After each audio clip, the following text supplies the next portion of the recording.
Bismillahir Rahmanir Rahim. Alhamdulillah. Wassalatu wassalamu ala Rasulillah. Three reasons for people not accepting our leadership. If we want to do anything good in the community, in the society, then we need to provide leadership. And if we want to provide leadership, then there might be reasons why people may not accept our leadership. And there are many reasons why people may not accept our leadership. I want to share with you three reasons for people not to accept our leadership. And if people don't accept our leadership, then we cannot deliver good deeds. We as an individuals, we can do so many great, good things, good activities, good deeds, good actions. But if we want to bring in other people, if we want to invite people to doing good deeds in life, then we have to provide leadership.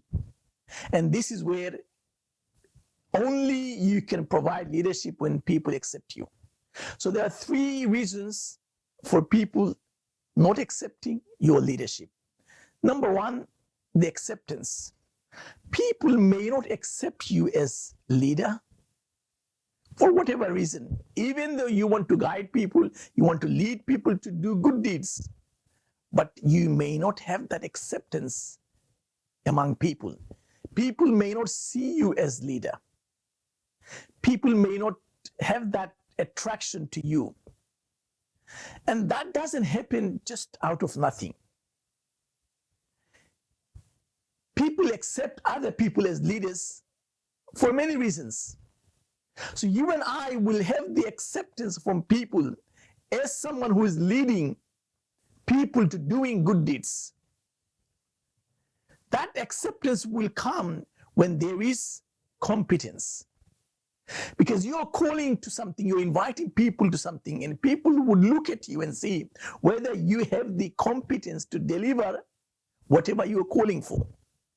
Do you have the capacity? Do you have the ability? Do you have the competence to implement, to execute, to deliver the task that you are inviting people to come and join? So therefore, competence is very important, that you and I will become competent leaders. So that we acquire competence and we become competent leaders. So when people look at us, when people listen to us, they feel that we are capable of delivering something. And that is very important, that we acquire that competence in our life, so that whatever we want to deliver, whatever we're inviting people to, that people can see that we are competent and we can actually deliver whatever we want to deliver in our life. And that would include the good deeds, good actions, so that we become successful in both worlds. Now, sometimes you may find competent leaders, but yet people are not drawn to them. People are not attracted to that leadership.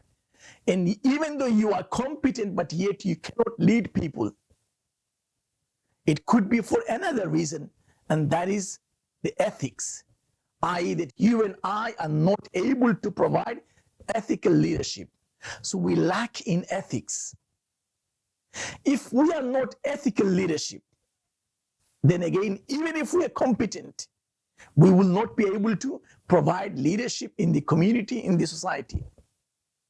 So therefore, it is also important that we become ethical leadership. We become ethical leaders.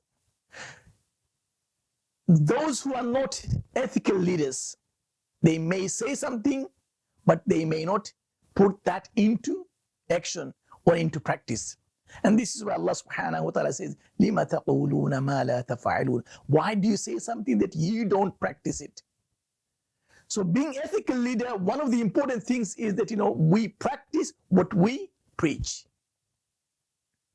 And therefore, it is very important that, we become ethical leaders. We preach, and whatever we preach, we also practice it. And therefore, if we are not ethical, people can see through when they talk to us, when they associate with us, they can see the flaws in our character, in our principles, in our values. And this is so natural that if you are not sincere and if you are not ethical, then people can see that. So therefore, if we want to do something good in this life, then with the good intention, then with the right intention, being sincere, we have to also overcome the acceptance that people need to accept us as someone who can lead them. And that will only come about in our life when we become competent leaders, when we acquire competencies, and when we become ethical people, ethical leaders, and we practice what we preach. We don't deceive people. We don't mislead people. We remain steadfast. We remain ethical. So when we don't deceive people, when we don't mislead people, when we don't cheat people, then people will accept us as good individuals, good Muslims, good leaders. And when people accept us, then it will help us to do good deeds in many folds in our life, so that we become successful in this life and inshallah in the hereafter. And we also carry people with us, invite people to good things, and people also become successful in both worlds. I pray to Allah subhanahu wa ta'ala that Allah gives us the opportunity and the right qualities to lead ourselves and lead others to doing good things, good deeds, to become successful in both worlds. Assalamu alaikum wa rahmatullahi wa barakatuh.